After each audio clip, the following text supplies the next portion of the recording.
உலக வங்கி கூட நம்மளோட பார்ட்னர்ஷிப் 1971 தமிழ்நாடு விவசாய கடன் திட்டத்தில் தொடங்குச்சு. அப்போ இருந்து தமிழ்நாட்டோட உட்கட்டமைப்பு, சுகாதாரம், கல்வி, பேரிடர் மேலாண்மை, நகர்ப்புற வளர்ச்சி போன்ற பலதரப்பட்ட துறைகளில் உலக வங்கி நமக்கு உறுதுணையாக இருந்து வருகிறது. குறிப்பாக 2022 புதுடெல்லிக்கு வெளியே தன்னோட முதல் மண்டல அலுவலகத்தை உலக வங்கி சென்னையில் தான் அமைச்சாங்க. செயல்பாட்டில் இருக்கக்கூடிய திட்டங்களுக்கு உதவி செஞ்சு வேகமான மற்றும் வலுவான ஒருங்கிணைப்புக்கும் வழி ஏற்படுத்தி தமிழ்நாடு மற்றும் தென்னிந்தியாவுடனான உலக வங்கியோட உறவை இந்த அலுவலகம் மேலும் வலுப்படுத்தி இருக்கு. உலக வங்கியுடனான நம்மோட இந்த நீண்ட நெடிய உறவு பல்வேறு துறைகளில் பல நற்பலன்களை கொடுத்துருக்கு. முக்கியமான சிலதை மட்டும் நான் பட்டியலிட விரும்புகிறேன்.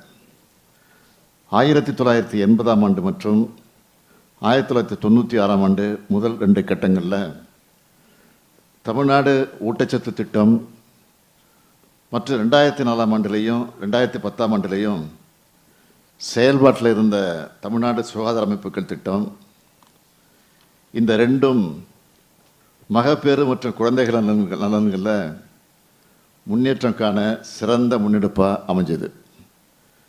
இன்றைக்கி தமிழ்நாடு இந்த துறைகளில் இந்தியாவுக்கே லீடர்னு சொல்லக்கூடிய இடத்தை அடைஞ்சிருக்கு.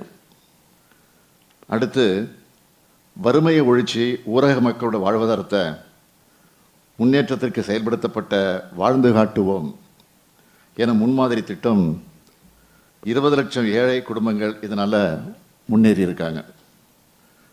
பெண்களுக்கான அதிகாரத்தை வழங்கினது மட்டும் இல்லாமல் உழவர்களுக்கு நிலத்தை, சமுதாய கட்டமைப்புகளையும் இந்த திட்டம் உருவாக்கி தந்திருக்கு. அது மட்டும் இல்லாமல் சுய உதவி குழுக்களை ஊக்கப்படுத்தி பெண்களின் வாழ்க்கை தரத்தையும் மேம்படுத்தியிருக்கு. இந்த திட்டத்தோட வெற்றிக்கு எடுத்துக்காட்டாக ஒரு தரவை நான் சொல்ல விரும்புகிறேன்.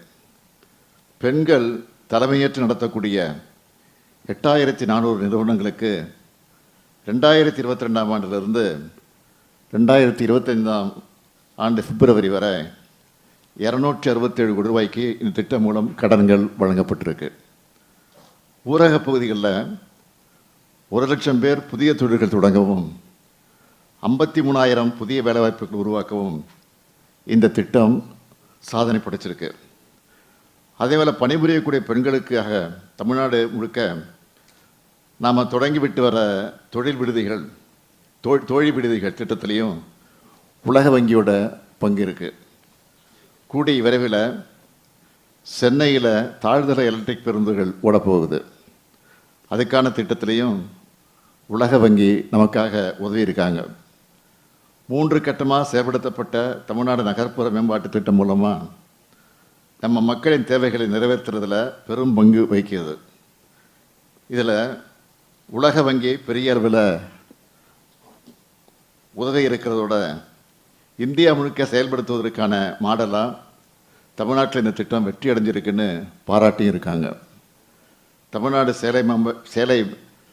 சாலை மேம்பாட்டு திட்டத்தில் மாநிலம் முழுக்க 750 கிலோமீட்டர் சாலைகளை மேம்படுத்தி விபத்து தடுப்பு பகுதிகள் உட்பட பல்வேறு பராமரிப்பு பணிகளை 2000 கிலோமீட்டர் சாலைகளில் மேற்கொள்ள உதவி இருக்கு.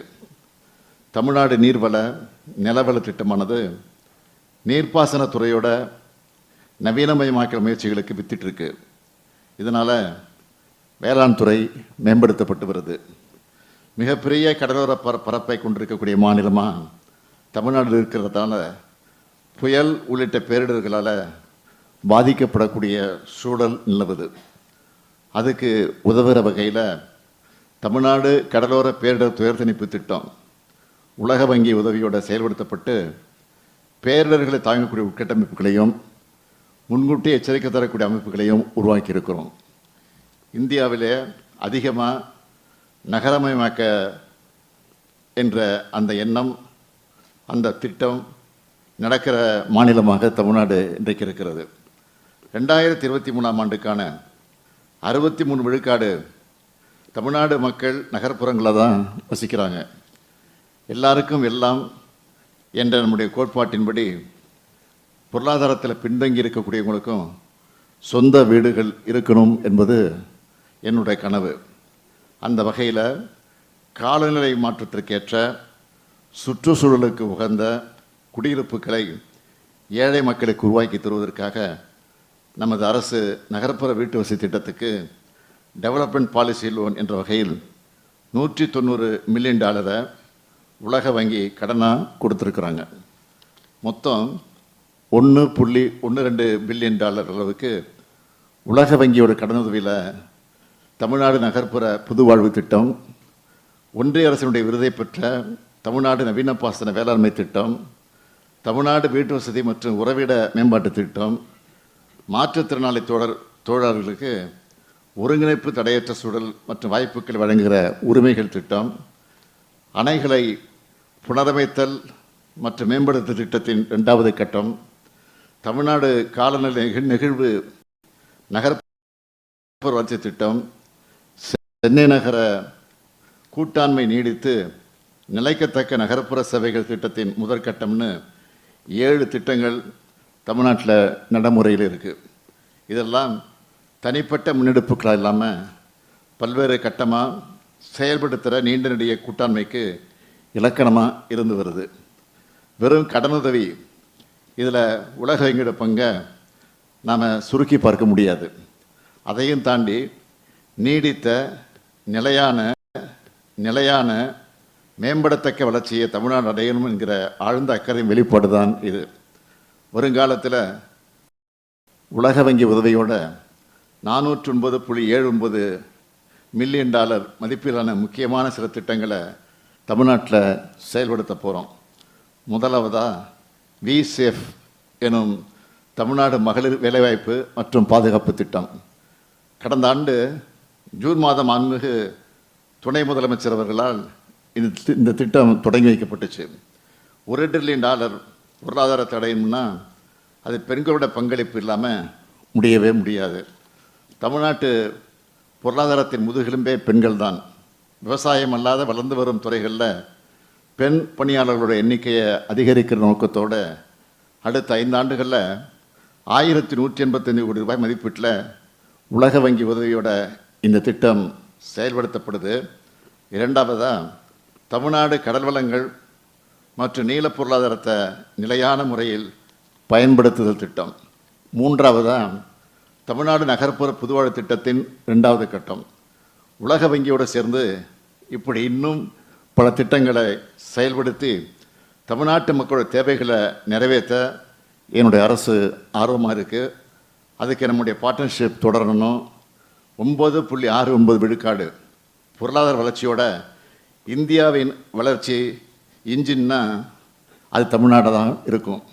இந்த ஆண்டு தமிழ்நாட்டோட ஜிஎஸ்டிபி 38,56,000 கோடி ரூபாயாக இருக்கும்னு மதிப்பிடப்பட்டிருக்கு. 2030 $1 டிரில்லியன் பொருளாதாரம்னு ஒரு பெரிய இலக்கோட தமிழ்நாடு பயணிக்கிறது என்பது உங்களுக்கெல்லாம் தெரிந்திருக்கும். அந்த இலக்கு அடைகிறதுல உலக வங்கியுடன நம்ம உறவு வெறும் கடனுதவி சார்ந்தது மட்டுமல்ல, டெக்னாலஜி பாலிசி மேக்கிங் மற்றும் நாலேஜ் சார்ந்த ஒரு பார்ட்னர்ஷிப்பாக தான் இதை நான் பார்க்குறேன். குறிப்பாக காலநிலை மாற்றம் சார்ந்த நடவடிக்கைகள், எஸ்டிஜி இலக்குகள், மகளிருக்கான அதிகாரம் வழங்குதல் ஆகிய இலக்குகளை எட்டுறதில் உலக வங்கியோட உதவி இன்றியமையாதது. நம்ம டார்கெட் ரீச் பண்ணுறதில் இருக்கக்கூடிய சில சவால்களை நாம் யோசிக்க வேண்டும் என்று நினைக்கிறேன். குறிப்பாக வளர்ச்சி கடன்களுக்கான வட்டி விகிதம் ஆண்டுக்கு 6 முதல் 7 விழுக்காடுன்னு அதிக அளவில் இருக்குது. வர்ற காலங்களில் புதுமையான மாற்றுதலுக்குரிய கடனுதவியை வழங்கி மக்களுக்கு தேவையான சமூக பொருளாதார மேம்பாட்டு தேவைகளுக்கான முதலீடுகளுக்கு உலக வங்கி உதவும்னு எதிர்பார்க்கிறோம். நீண்ட கால இலக்குகளை எட்டுறதில் ஒரு மாடல் ஸ்டேட்டாக தமிழ்நாட்டை உருவாக்க உலக வங்கி கூட தமிழ்நாடு அரசு தொடர்ந்து இணைந்து செயல்படுவோம். நம்மோட இந்த பயணம் புதுமை, சமூக பொருளாதார சமநிலை மற்றும் நிலையான வளர்ச்சி என்கிற இலக்கில் நிச்சயம் வெற்றியடையும். அதுக்கு தொடர்ந்து உங்களுடைய ஆதரவு வேண்டும் என்று கேட்டுக்கொண்டு இந்த அளவோடு என் உரையை நிறைவு செய்கிறேன். நன்றி, வணக்கம்.